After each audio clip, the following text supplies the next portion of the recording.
T3 news में आपका स्वागत है। 3 मार्च को यूपी में छठे फेज के मतदान होगा। पूर्वांचल के इलाके हैं, ये बाहुबली के इलाके हैं। 57 सीट्स हैं, 10 जिले हैं।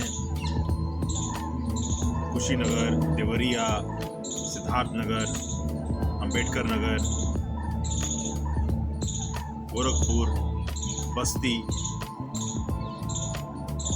इन इलाकों में एसपी का मुकाबला कांग्रेस से हो सकता है। इन इलाकों में कांग्रेस के जो वोटर हैं वो हैं, और कांग्रेस ने यहाँ मेहनत भी किया है। कांग्रेस के अच्छे नेता भी लोग भी हैं यहाँ पे हैं। आरपीएन सिंह का बीजेपी जाने पर थोड़ा नुकसान जरूर होगा, लेकिन कांग्रेस का यहाँ पे है। तो यहाँ पे जो मुकाबला होगा वो एसपी, कांग्रेस और फिर बीजेपी।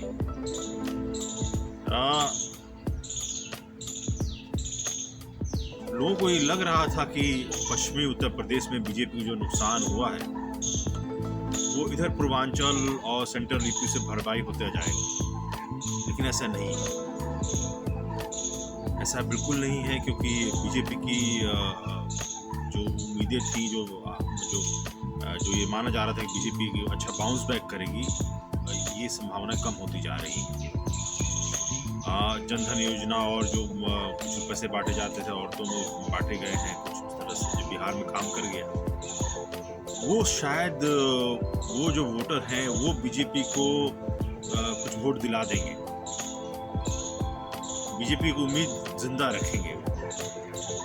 लेकिन स्थिति जो उम्मीद बीजेपी के लिए की जा रही थी वो बिल्कुल नहीं है। खबर करते हैं यूक्रेन के बारे में। यूक्रेन में नवीन की डेथ हो गई है, भारतीय छात्र की डेथ हो गई। बड़े अफसोस की बात। 20,000 छात्र वहाँ थे, वहाँ हैं। उन छात्रों को वहाँ से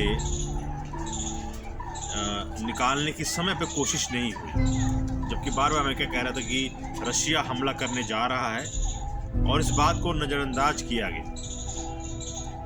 अब भारतीय दूतावास, भारतीय सरकार कुछ कर रही है वहाँ पे और निकालने की कोशिश कर रही है, लेकिन समय रहते किया जाता तो लोगों के जान बच सकती।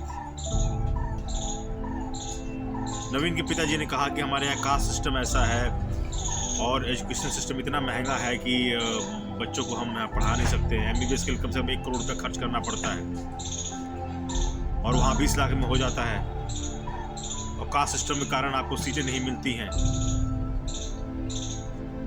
तो उसी कारण बच्चों को बाहर भेजना पड़ता है। उन्होंने जो कर्जा लेके वो बच्चों को पढ़ा रहे थे।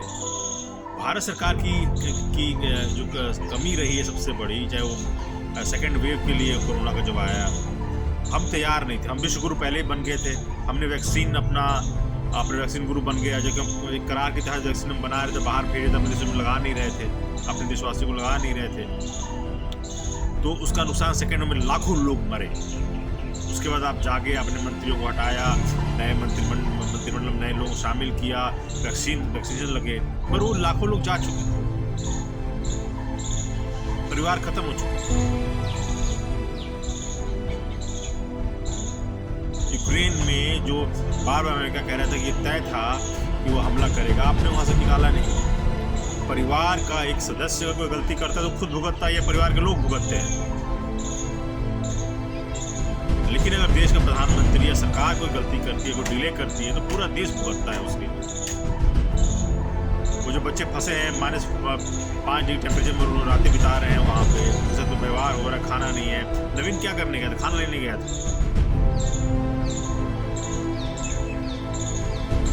तो समय रहते हम कोशिश नहीं करेंगे, बाद में प्रयास करने का क्या फायदा? फोटो खिंचवा करके झंडे गाड़ना। सरकार जो लोग चुनते हैं, उम्मीद के साथ चुनते हैं, तो इसका समय पर रहते काम करे। ये नहीं कि वो वहाँ पढ़ने क्यों गए, तो यहाँ ये करने क्यों गए, उनका दोष है, इनका दोष है, देश में ये हो रहा। आपने क्या किया? अगर आप उस कुर्सी पर बैठे हैं, आप एक जिम्मेदारी संभाल रहे हैं, तो आपने क्या एक्ट किया?